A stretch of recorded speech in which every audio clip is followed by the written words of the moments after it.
সব সরাচ্ছ যে? হ্যাঁ, ভাবলাম খাবে না নাকি। ডায়েট চাট।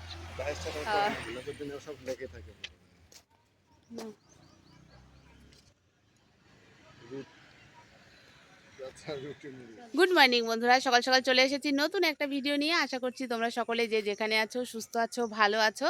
তো আগের ভিডিওতে আমি তোমাদের সঙ্গে শেয়ার করেছি যে আমি বাপের বাড়িতে এসেছি, আর এটা তো পরের দিন সকালে। আজকে তো জামাই ষষ্ঠী, তোমাদের সকলকে জামাই ষষ্ঠীর অনেক অনেক শুভেচ্ছা। আশা করছি তোমরা সকলে যে যেখানে আছো সুস্থ আছো, ভালো আছো। আমরাও কিন্তু বেশ ভালো আছি। তো এই দেখো, এই হচ্ছে আমাদের গাছের আমগুলো, মাঝে মাঝে পেকে পেকে রয়েছে। এদের কিন্তু অনেকগুলো আম গাছ আছে। ওই দেখ, এই দেখো ওইটা পাশে আর একটা আম গাছ।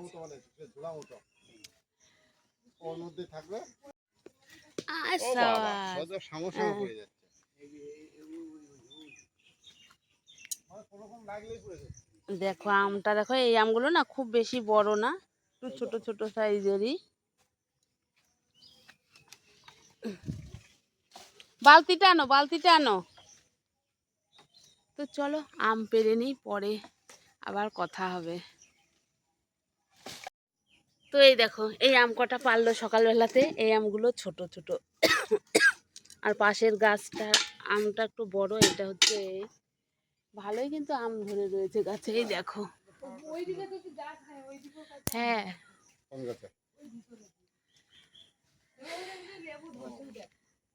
আমলকি গাছে আমলকি ধরেনি না রে। এই দেখো বেশ ভালোই কিন্তু আম ধরে রয়েছে দেখতে না। আমি তো অত বেশি আম পছন্দ করি না। তো এই দেখো কত সুন্দর আম ধরে রয়েছে, দেখতে কিন্তু হেভি সুন্দর লাগছে। এই ওপরে রয়েছে আমগুলো সব পাকা পাকা, এখান থেকে বোঝাও যাচ্ছে না। ওই যে হালকা হালকা বোঝা যাচ্ছে। এগুলো হলুদ হলুদই তো হয়ে গেছে। ওই থোকাটা পুরো হলুদ হলুদ ভাব চলে এসছে, এই যে সব কটায়।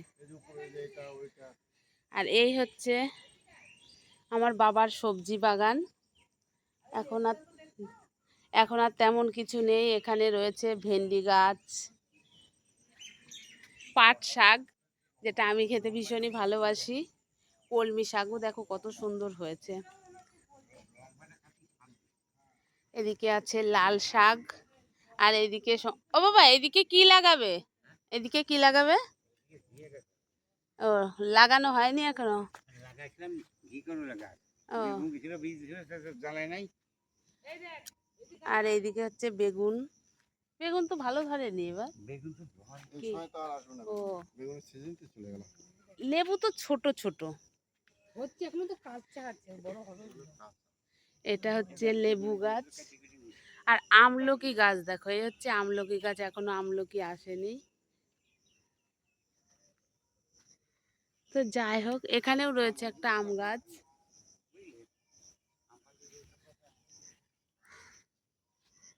এই যে আমার মেয়ে ঘুম থেকে উঠে চলে এসেছে।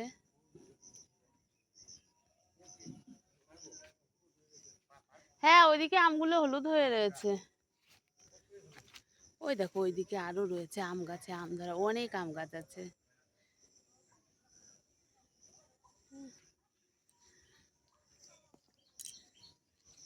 তো চলো এবার একটু ফ্রেশ হয়ে নিই, পরে আবার তোমাদের সঙ্গে কথা হবে। সকালবেলাতে মোটামুটি তোমাদেরকে দেখিয়ে দিলাম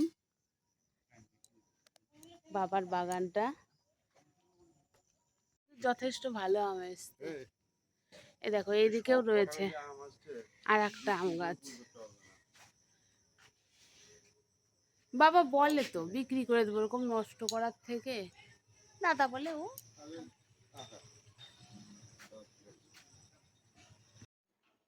তো বন্ধুরা তারপরে চা খেলাম। চা খাওয়ার পরে এই দেখো রেডি হয়ে গেছি, এখন বেরোবো।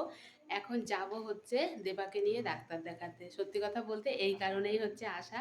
তো ভাবলাম আসবো যখন, ষষ্ঠীর দিনেই আসি, এক কাজে দু কাজ হয়ে যাবে। তো চলো এখন আমি আর দেবা বেরোচ্ছি। আর ওদিকে বাবা চেঁচাচ্ছে যে তাড়াতাড়ি বেরোতে বেরোতে। তো বন্ধুরা ডাক্তার দেখানো হয়ে গেছে। সত্যি কথা বলতে এই কারণেই কিন্তু আমরা এসেছি। তো আসবো আসবো করে আসা হচ্ছিল না। মেয়ের যেহেতু রবিবার দিন নাচের ক্লাসটা ছুটি আছে, হঠাৎ করেই ভাবলাম যে চলো তাহলে রবিবার দিন সকালে ডাক্তার বসে, আসা হয় না। তো একবারে ষষ্ঠীও আছে আর তোমার ডাক্তার দেখাতে হবে, বেশ কয়েকদিন ধরে আসবো আসবো করে বললাম, আসাই হয় না। তো আমারও ছুটি, মেয়েরও ছুটি, একবারে চলে এলাম। জামাই ষষ্ঠীও হয়ে যাবে, সঙ্গেও ডাক্তার দেখানোটাও হয়ে যাবে। তো ওখান থেকে বেরিয়ে চলে এসেছি শিবতলায়। শিবতলায় এসে দেখছি মন্দিরটা খোলা রয়েছে। তো মন্দিরটা এখন কিন্তু পরিষ্কার করা মানে করবে, এখনও করা হয়নি। তো এই দেখো ভেতরে পুরো চলে এসেছি, ভালোই হয়েছিল। সকালবেলাতে একবার আমি চান করেই কিন্তু বেরিয়েছিলাম। তো মন্দিরে এসে একদম কাছ থেকে ঠাকুরকে একটু দেখে নিলাম। তো দেখো বন্ধুরা, আমরা এখন চলে এসেছি পদ্ম ফুল দেখতে। এর আগে যখন এসেছিলাম পুরো জায়গাটা ভর্তি ছিল, এই ঘাসগুলো ছিল না বলো। এখন কেমন পুরো মানে পুকুরটা ঘাসে জঙ্গলে ভর্তি হয়ে গেছে। সিঁড়ির অবস্থায় ফুল রয়েছে কিন্তু দূরে, কাছ থেকে আর তোমাদের দেখাতে পারলাম না। দেখতেই পেলে পদ্ম ফুল ফুটে রয়েছে কিন্তু বেশ ভালোই, কাছ থেকে আর তোমাদের দেখাতে পারলাম না। এখন বেজে গেছে প্রায় 10টা মতো।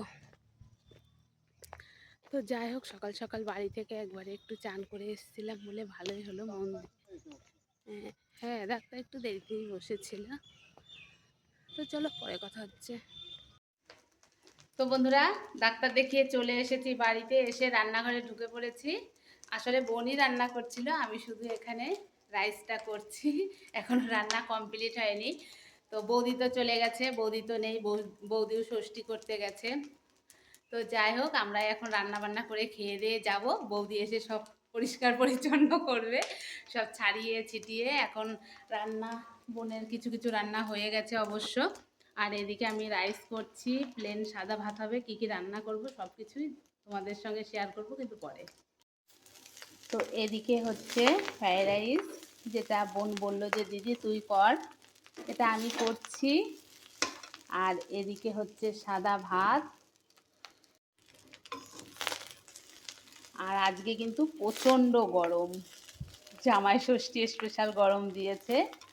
তো চলো কী কী রান্না করছি সব কিছু তোমাদের সঙ্গে শেয়ার করব কিন্তু পরে, কিছুটা কাজ একটু গুছিয়ে নিই।